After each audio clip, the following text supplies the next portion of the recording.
नमस्कार दोस्तों, स्वागत है आपका फिर से एक बार बातचीत पॉडकास्ट में। आज के हमारे गेस्ट आपसे रिलेटेबल है क्योंकि वो खुद एक यूथ है और एक जानी मानी पार्टी में बहुत अच्छे पद पे हैं, लोगों की सेवा कर रहे हैं, जन कल्याण में लगे हुए हैं।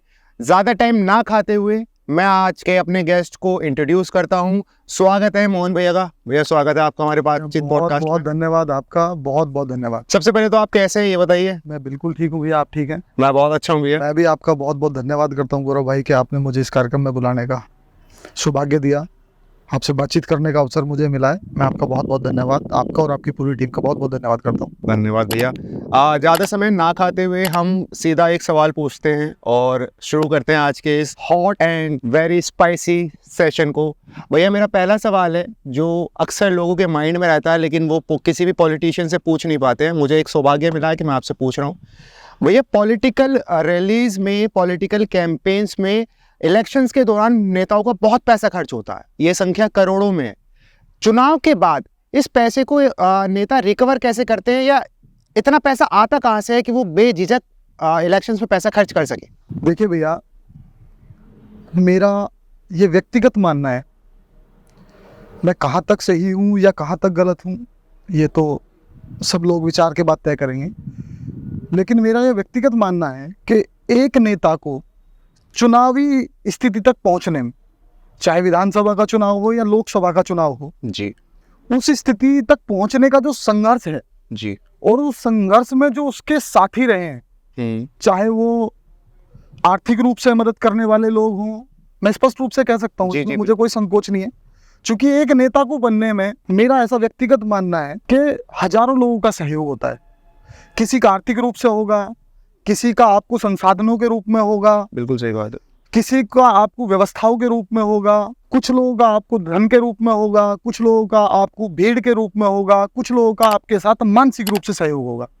तो मेरा ऐसा व्यक्तिगत मानना है कि वो जो हजारों लोगों के समर्पण से, साथ से, आशीर्वाद से, सहयोग से एक नेता खड़ा हुआ है और वो इस स्थिति में पहुंचा है कि वो चुनाव लड़ पाए जी।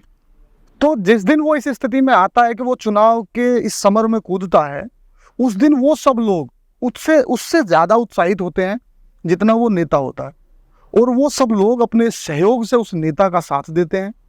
क्योंकि सपना उनका भी पूरा हो रहा होता है कि उनके द्वारा लगाया गया एक पौधा आज एक विराट रूप ले चुका है, तो वो अपने घर से जितने भी संसाधन हैं उन संसाधनों को भी उस नेता पे खर्च करते हैं और अपने घर से पैसे दे के, चंदा कर करके उस नेता को चुनाव लड़ाते हैं।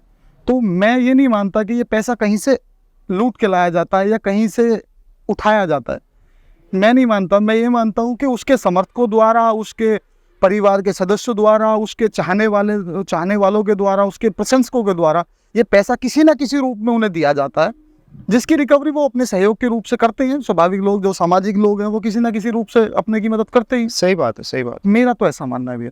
अच्छा भैया, मैं आपसे अभी दूसरा सवाल पूछने वाला हूँ। सोशल मीडिया के बारे में हम लोग बात करते हैं। सोशल मीडिया इस टाइम में किंग हुआ है। अभी हम एक लाइव एग्जांपल ले लेते हैं, डोली चाय वाला, जिससे बिल गेट्स मिलने आए। क्या सोशल मीडिया पे जिस तरीके से पॉलिटिक्स को लेके या धर्म को लेके पक्ष और विपक्ष के समर्थक आपस में लड़ते हैं, क्या ये होना चाहिए? देखिए भैया, पिछले कुछ समय में, और अगर मैं कहूँ 2012 के बाद जी, हमारे देश में एक बहुत बड़ा परिवर्तन हुआ। उस परिवर्तन में क्या हुआ कि पहले लोगों के पास समय पर्याप्त मात्रा में था। अब चूंकि इस औद्योगिक जगत में सब लोग व्यस्त होते जा रहे हैं जी, तो समय का अभाव सबके पास है। उस समय के अभाव में एक नई चीज़ पैदा हुई, सोशल मीडिया। चूँकि भाई पहले हम लोग अपने दोस्तों के पास भी जाते थे तो खुद ही जाते थे चल के, फिर नई चीज़ टेलीफोन आई, उसके माध्यम से हम लोग बात करने लगे, फिर वीडियो कॉल आई, बहुत सारी चीज़ें ऐसी आई जिनसे हम अपने लोगों से कनेक्ट होने लगे। तो वो जो समय हमारा आने जाने में ख़राब होता था, वो हम घर बैठे उन चीज़ों को कर पा रहे हैं। जहाँ तक सोशल मीडिया की बात है, सोशल मीडिया पे अब लगभग पूरे देश का यूथ तो है ही है जी। मेरे देश के मैक्सिमम बुजुर्ग भी अब सोशल मीडिया पे आ गए जी। और सोशल मीडिया एक ऐसा प्लेटफॉर्म है जहाँ मेरी एक लिखी हुई बात या मेरे द्वारा बोली गई बात बहुत चंद समय में लाखों लोगों तक पहुंच जाती है। बिल्कुल सही बात। तो जब एक इतना शानदार प्लेटफॉर्म हमारे पास है तो हमें उसका निश्चित रूप से लाभ लेना चाहिए।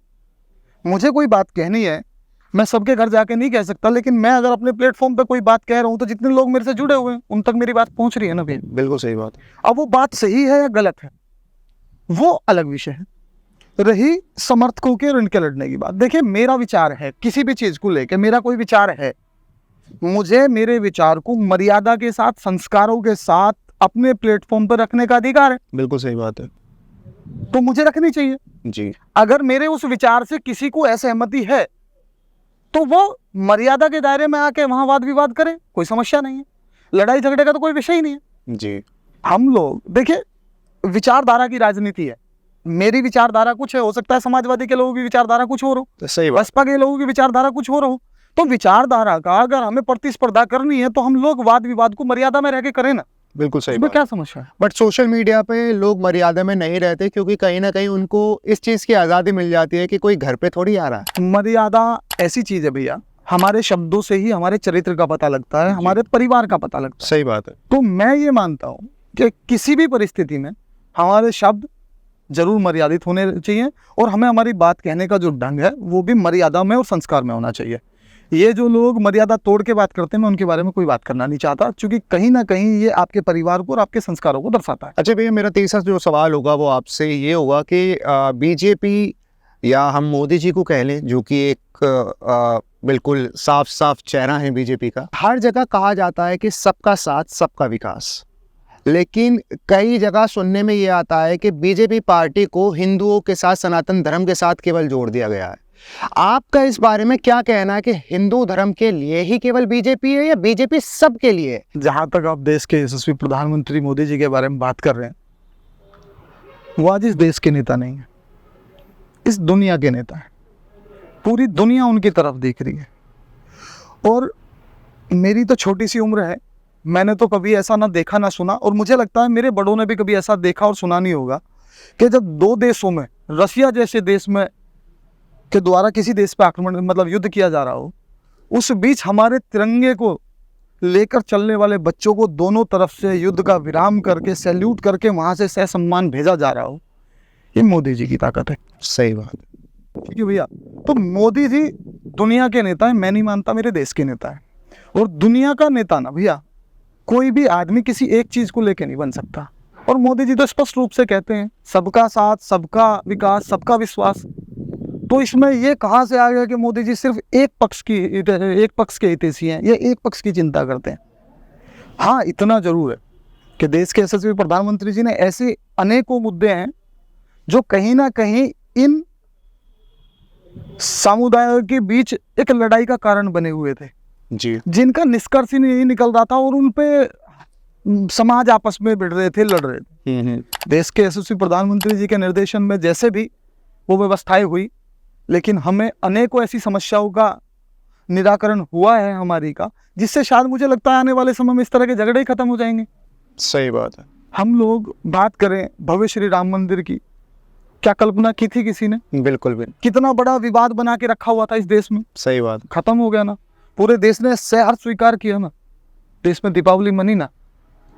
तो भैया मेरा तो यही मानना है कि मोदी जी इस देश के एक एक, और हमेशा मोदी जी कहते तो हैं स्पष्ट रूप से कि मैं इस देश का प्रधान सेवक हूँ और इस देश का एक एक नागरिक मेरे परिवार का सदस्य है। तो फिर इसमें कहाँ से हिंदू मुस्लिम आया? मैं तो नहीं मानता।